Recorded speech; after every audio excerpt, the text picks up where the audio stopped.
Ako si Maria at ito ang aking kwento.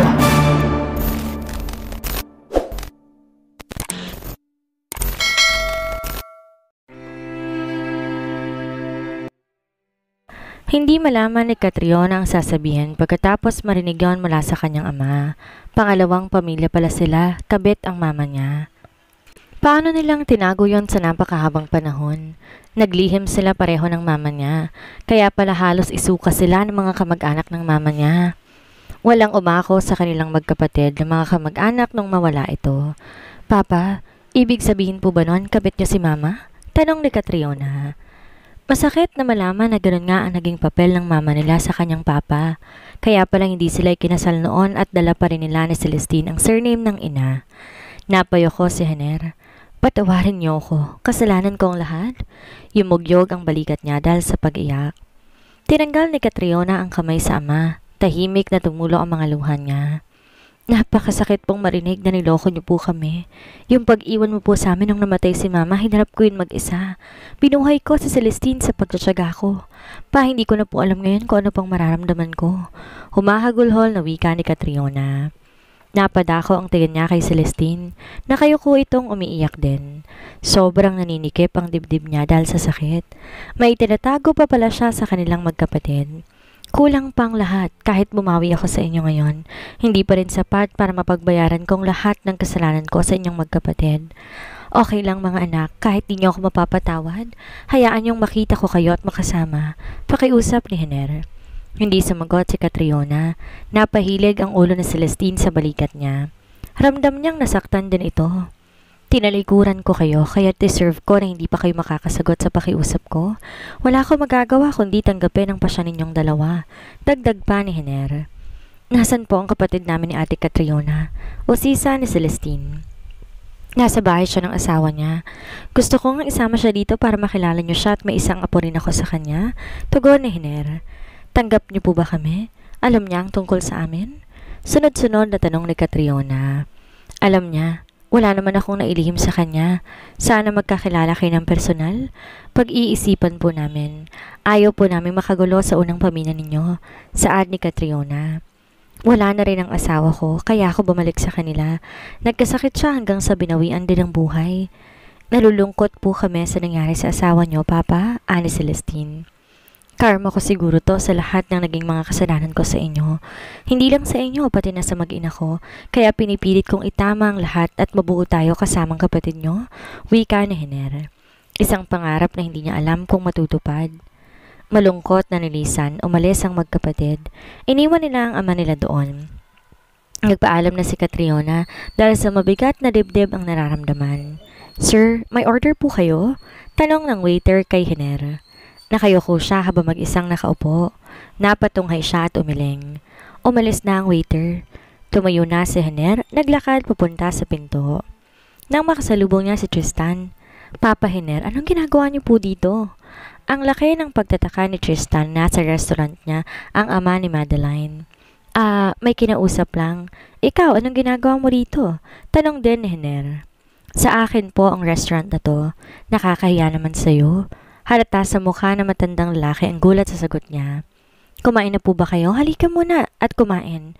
Hindi lingid sa kanya na hindi maganda ang pagsasama ni na Madeline at Tristan. At alam niyang kasalanan yon ng anak niya, kaya hindi rin niya masisisi ang binata.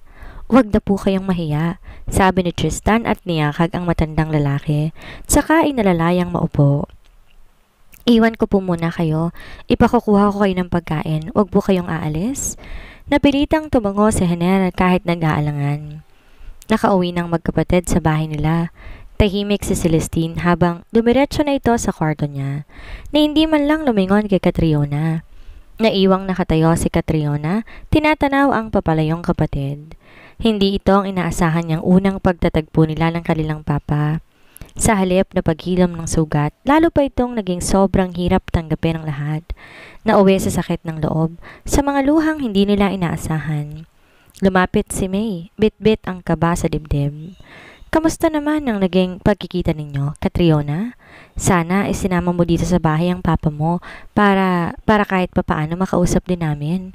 Napakagatlabe si Catriona bago sumagot. Halos hindi makatingin. Hindi po naging maganda ang unang pagkikita namin nila Papa. Masakit po. Pareho po kaming nasaktan ni Celestine sa mga nalaman namin. Halos pabulong ang boses niya.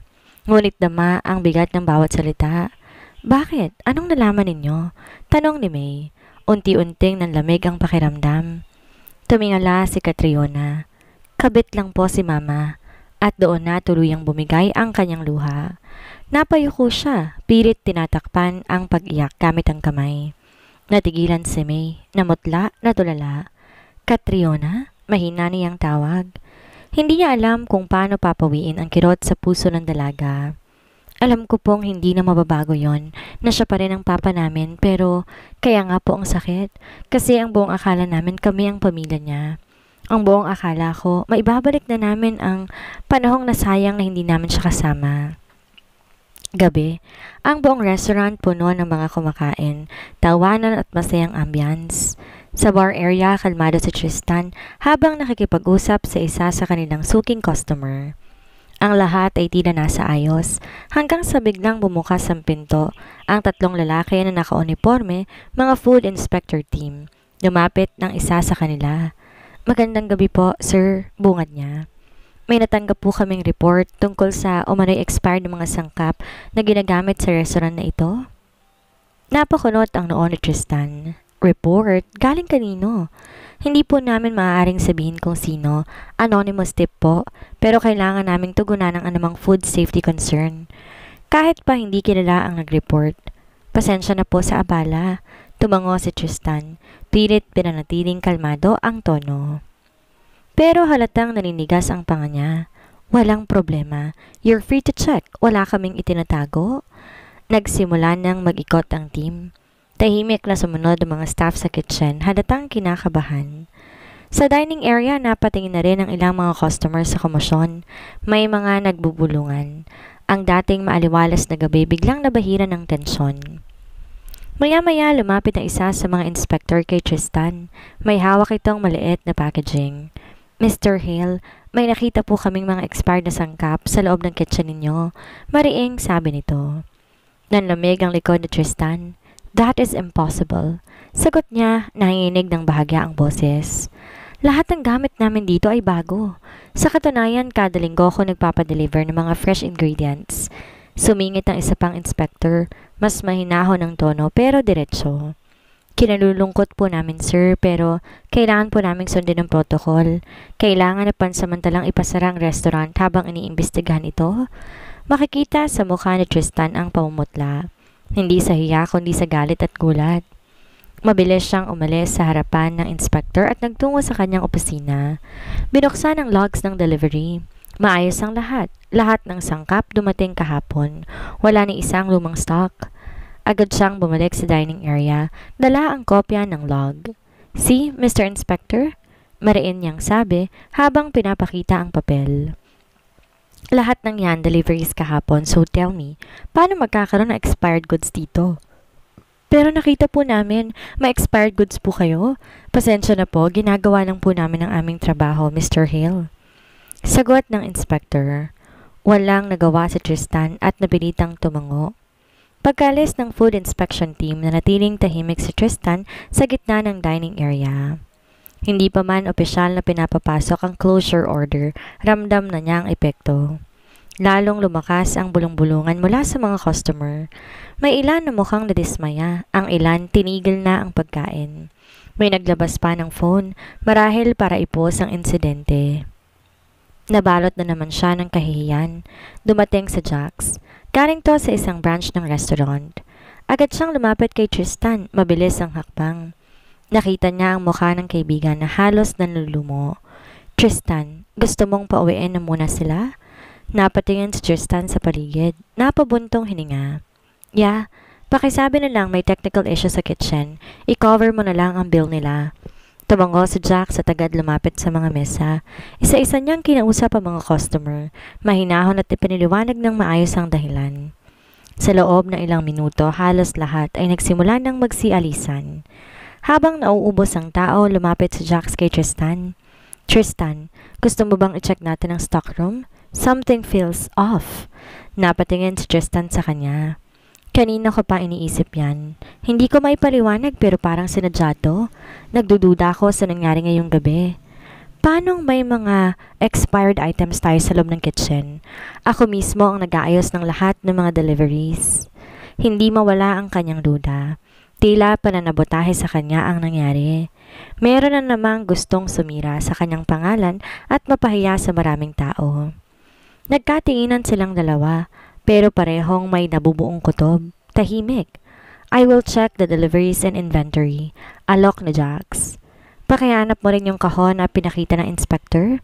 Gusto kong makita kung saan ang galing iyon. Si Jax ang naglilinis ng mga kalat, habang si Tristan hawak ang clipboard niya sa coffee. Sinusuri ang delivery log. Dumating si June, isa sa mga assistant cook. Boss, tanong lang, may bago ba tayong supplier? Napatingin si Tristan sa kanyang tauhan. Ha? Wala. Bakit? Tinanong kasi ako ng isang lalaki noong isang araw kung saan daw tayo kumukuha ng ingredients. Akala ko supplier siya. Ang dami niyang tanong. Anong itsura niya? Curious sa tanong ni Tristan. Matangkad at maputi. Medyo formal manamit. Parang medyo kahawig ninyo. Napamaang si Tristan. Kailan to? Mga 2 araw bago dumating yung mga inspector. Natahimik si Tristan, hindi siya makapagsalita, pero nagtagal ang tingin niya sa record sa harapan niya. Darius, sigaw ni Tristan. Nasa likuran niya sa Jax. Anong klaseng kapatid ka? Ginulo mo ang lahat ng pinaghirapan ko. Nagulat si Darius sa biglang pagsulpot ni Tristan sa mansyon. Ano bang gusto mong patunayan, Darius? Nagpatuloy si Tristan. Ang boses niya ay parang isang apoy na sumabog dahil sa sobrang galit. Gusto mo bang mawala ang lahat ng sakripisyo ko sa isang iglap? Gusto mong pabagsakin ako? Buong tapang na nalapitan ni Darius sa Tristan. Nakipagtagisan ng titig sa kapatid. Wala akong pakialam sa negosyo mo, Tristan. Wala akong pakialam kung anong pinaghirapan mo. Sigaw din ni Darius. Wala na siyang pakialam kung mas nakatatanda sa kanyang kapatid. Napatigil si Dante at Lumina nang tila may narinig silang sigawan sa sala. Parehong nasa library silang mag-asawa. Sinong mga yon? Ang lakas ng boses nila.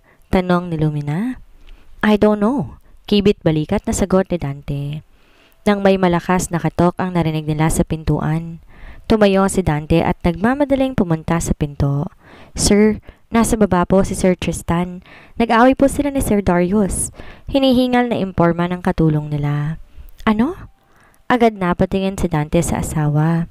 Nabakasan niya ng pag-aalala sa mukha sa Lumina. Halika, Dante. Baka magpatay ng mga anak mo. Yakag ng natatarantang si Lumina. Hayop ka? Sinabotahe mong negosyo ko. Pinatamnan mo na expired goods ang isang box na na-deliver kahapon at ikaw din ang tumawag na inspection team, hindi ba? Ako sang tanong ni Tristan.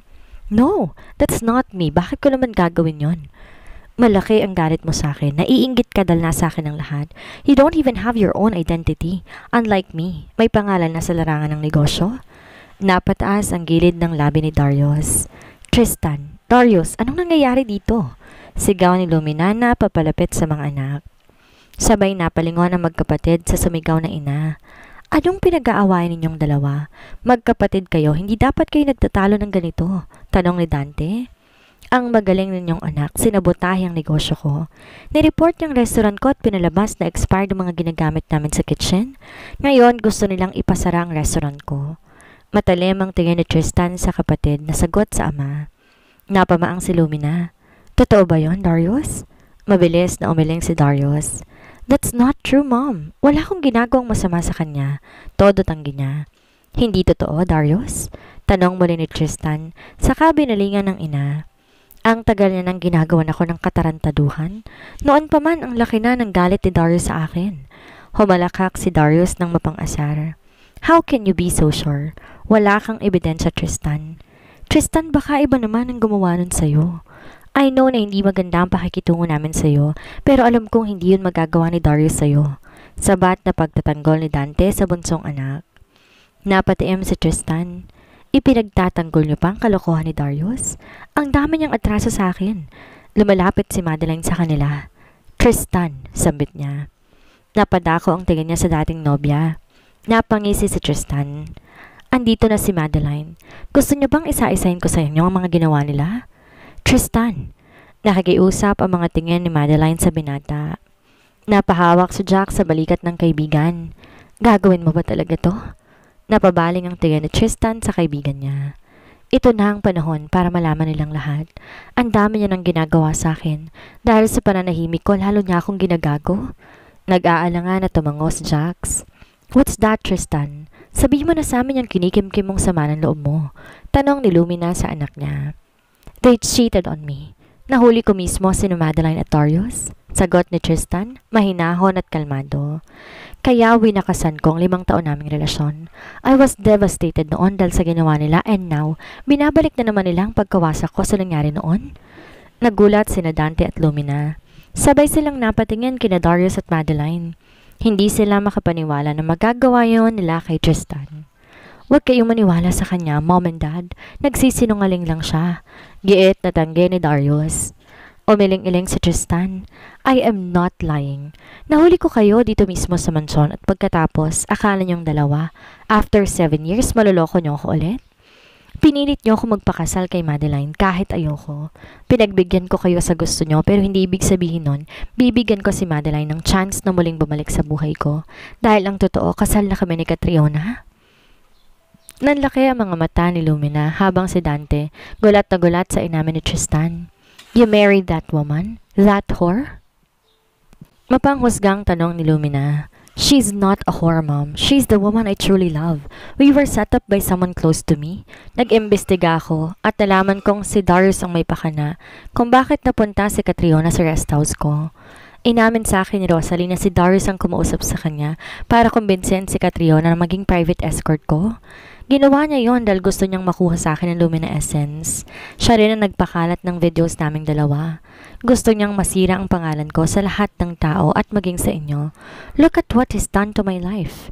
Nakapamewang lang si Darius habang nakangisi at iiling-iling. Hindi alintan ang lahat ng sinabi ni Tristan. Nagagawa mo yon sa sarili mong kapatid, Darius? Tanong ni Dante. Hindi sumagot si Darius sa ama. Pinalitan ko ang kontrata namin ni Catriona na ginawa ni Darius. Ginawa ko tong marriage contract. Catriona is my legal wife. Asawa ko na siya bago ko pa siya pinakilala sa inyong lahat. Dagdag pa ni Tristan. Dismayado si Dante na magagawa ng kanyang bunsong anak lahat ng yon. Kaya naman pala gano'n na lang ang galit ni Tristan sa kapatid niya at kay Madeline noon. Anong mangyayari kay Madeline? Tanong ni Dante. I don't know, Dad. Ang alam ko lang po, si Catriona ang totoong asawa ko at hindi siya. Napaiyak na si Madeline habang nakayoko. Parang gusto na lang niyang lamunin ng lupa o kaya'y mawala ng parang bula. Wala siyang naging salita sa lahat ng sinabi ni Tristan. Hindi na niya naipagtanggol pa ang sarili. Si Mariska, paanong anak ninyo? Untag ni Lumina.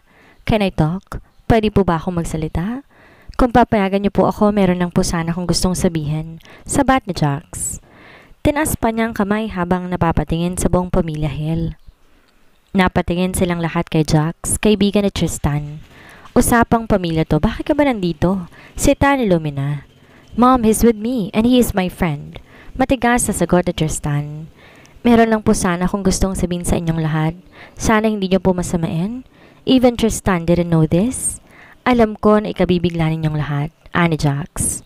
Nahaluan ng pagtataka si Tristan sa tinura ng kaibigan niya. What is that, Jax? Meron ka pang itinatago sa akin? Sorry pare, ilang buwan ko rin itinago to sa'yo. Kumukuha lang ako ng tiyempo para ipaalam ang nalalaman ko. Total, naglabas ka na ng sama ng loob mo sa pamilya mo. Gusto kong mabawasan ang guilt na nararamdaman mo. Litanya ni Jax.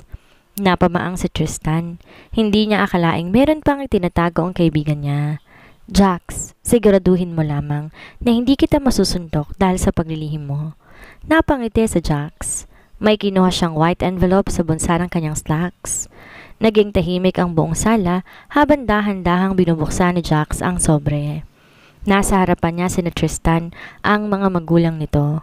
Si Madeline at si Darius. Ang mga mata nila ay nasa kanya. Ramdam ang tensyon sa paligid. Bawat hininga ay mabigat. Parang sasabog ang katahimikan. Kinuha ni Jax ang papel mula sa sobre. Saglit siyang tumingin sa lahat, saka malalim na huminga. Resulta ng DNA test para kina Tristan Hill at Mariska Hill. Sabi ni Jack habang mahigpit na hawak ang papel. Pilit pinatatag ang sarili. Base sa analysis, there's only 25% DNA match between Tristan and Mariska. Napatingin si Tristan kay Jax habang ang ama niya ay napakunot noo. Si Jax patuloy sa pagbabasa. This result is not consistent with a father and child relationship, which usually has around 50% shared DNA. Nagkatinginan sina Dante at Lumina, halatang naguguluhan. Si Darius ay nanatiling tahimik. Di na siya nagsasalita pa habang si Madeline nakayuko na lamang. Pero ang 25% na tokma ay pasok sa second-degree relatives tulad ng uncle and nephew. Aniya pa. Mabilis na napatingin ang lahat sa ina ni Tristan. Tila banaag sa mukha na hindi makapaniwala sa narinig. So, anong ibig mong sabihin? Hindi siyang ama ni Mariska? Tanong ni Lumina. Yes po, they are biologically related pero hindi bilang mag-ama, kundi bilang tiyuhin at pamangkin. Sagot ni Jax, mahina pero klaro. Hindi makapagsalita si Tristan. Napasa po siya ng sariling noo, habang ang ina niya tila natulala. Napadako ang tingin nila kay Darius.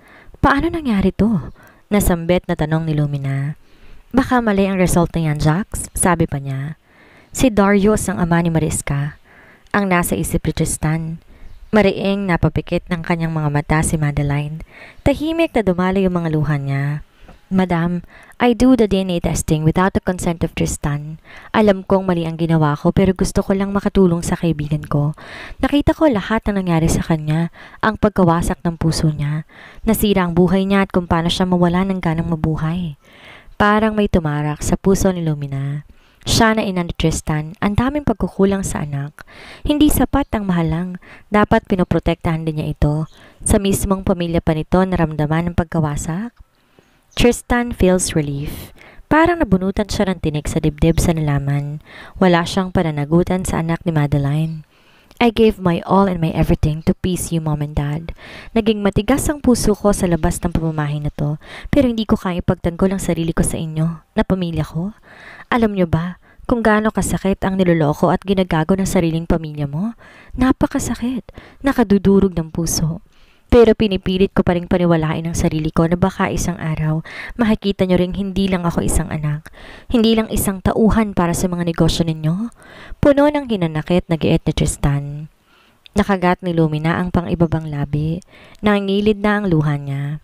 Napakasama niyang ina sa mga anak ni Dante. I'm sorry anak, mahal ka namin ng daddy mo pero tama ka. Kami pa ang naging dahilan ng lahat ng kabiguan mo sa buhay. Dapat kami nagpoprotekta sa iyo. Nakalimutan namin ang salitang pagmamahal, dapat ginagawa at sinasabuhay. Umiiyak na hingi niya ng tawad. Tinanggal ni Dante ang salamin niya, pinalis niya ang takas na luha sa gilid ng mata. I will leave it in your hands. Kung gusto mong ipakulong si Darius at Madeline dahil sa ginawa nila, hahayaan kita, Tristan. Sa lahat ng to, ikaw ang mas naapektuhan. Hindi ako makapaniwalang magagawa ng kapatid mong lahat ng to. Hanggang ngayon, para ako nang lalambot. I really don't know how to react. Dismayado ako at alam kong kasalanan ko rin. Ako ang padre di pamilya pero ako ang parang naging walang kwenta. Sabay diin niya. Dad, sambit ni Tristan. Dante, tawag naman ni Lumina sa asawa. Ako dapat ang gumagawa ng paraan para maayos ang sigalot sa pamilyang to.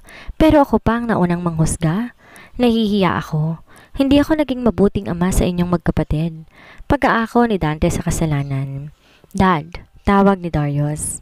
Sa wakas, narinig din ang boses niya. Kanina pa to hindi nagsasalita. Maaaring masaktan ang pride ko, pero humingi ako ng tawad. Aniya habang napayoko. Mariing napatiim si Dante. Mabilis na nilapitan ang bunsong anak at malakas niyang sinuntok ito sa mukha. Sapol ang pisngi ni Darius. Hindi kumilos si Lumina o inawat ang asawa. Tinitingnan lang niya ang kanyang mag-ama. I don't know how you end up like this, Darius. Iniisip mo pa talaga ang lentik na pride mo? Nagawa mong lahat ng mga yon para lang sa pagiging sakim mo. Gusto mo palang luminaesen, sana kinausap mo ko. Hindi yung sinira mo lahat ng pinaghirapan ng kapatid mo and you crossed the line. Galit na usal ni Dante.